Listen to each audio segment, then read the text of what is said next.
pas à pas, nulle part. Nul seul ne sait comment. Petit pas, nulle part, obstinément. Elles viennent, autres et pareilles. Avec chacune, c'est autre et c'est pareil. Avec chacune, l'absence d'amour est pareille. Avec chacune, l'absence d'amour est autre. Pas davantage de souvenirs qu'à l'âge d'avril d'un jour. Un jour. Et une à une, les vieilles voix d'outre-tombe.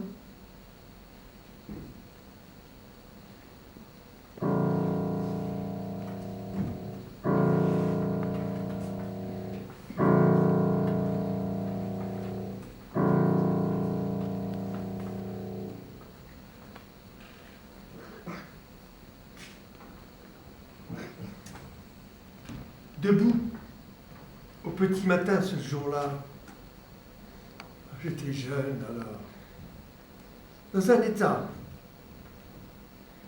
et dehors,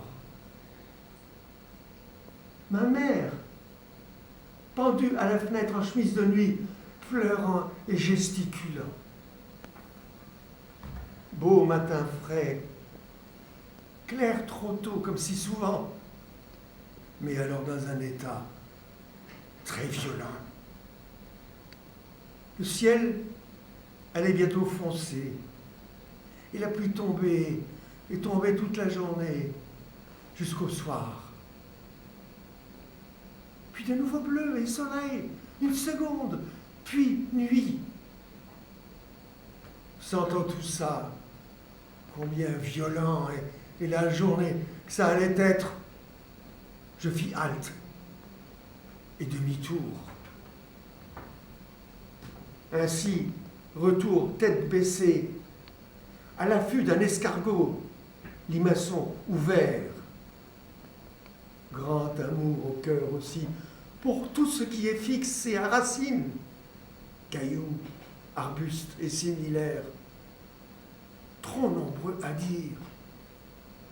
Alors qu'un papillon, voyez-vous, ou un oiseau, me voltigeant autour, en travers de ma route, tout ce qui bouge, en travers de mon chemin, pas de quartier. Dire que je me déroutais pour les attraper, ça non. À distance, souvent, ils semblaient fixes. Et puis l'instant d'après, il m'arrivait dessus. Des oiseaux. J'en ai vu de ma vue perçante voler si haut, si loin, qu'ils semblaient au repos. Et l'instant d'après, il m'arrivait tout autour. Des corbeaux m'ont fait ça. Des canards. C'est peut-être le pire. Se voir soudain en train de trépigner et de trébucher au milieu des canards ou des poules, peu importe la volaille, il n'y a guère pire. Et même si évitable ce genre de choses, pas question que je me déroute pour les éviter, non. Tout simplement pas question que moi, je me déroute. Tout en ayant de ma vie été en route pour quelque part, mais tout simplement en route. Et c'est ainsi que ma route m'a porté jusqu'au sang, au travers d'épais taillis et enfoncés dans les marais, dans l'eau aussi, et jusque dans la mer quand ça lui prenait, si bien que je la perdais ou devais reculer sous peine de noyade.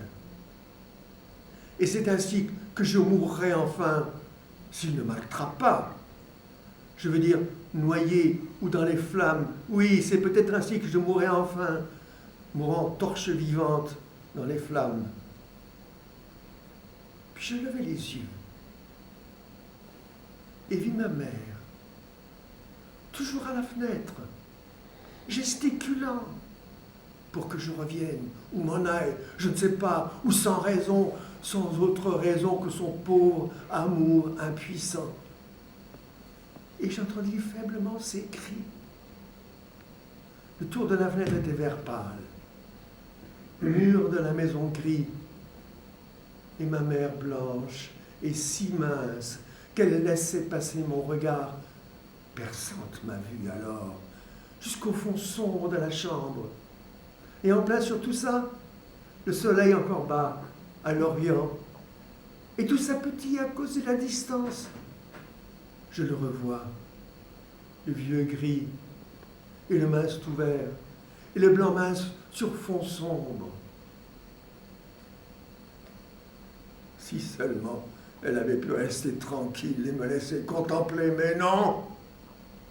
Pour une fois que je voulais rester sur place à contempler quelque chose, pas moyen, à cause du tumulte qu'elle déchaînait à la fenêtre avec ses gesticulations et trémoussements et balancements. Comme si elle faisait des exercices. Et elle en faisait peut-être, moi je veux bien, sans se soucier de moi le moins du monde. Aucune suite dans les idées. Voilà un autre côté qui me déplaisait en elle. Il y avait la semaine des exercices, puis celle du piano avec chant, puis celle de la gymnastique, puis celle de la lecture de la Bible. Ça, c'était atroce. Puis une semaine avec un traînailler, le flémassé, aucune ténacité. Oh, c'était pas moi que ça dérangeait, j'étais toujours dehors. Mais vite la suite de cette journée qui m'est venue pour commencer. Une autre aurait tout aussi bien fait l'affaire. La suite et en finir, et à la suivante. Trêve de ma mère pour l'instant. Et bien d'abord, pas d'histoire. Tout va bien. Rien en travers de mon chemin.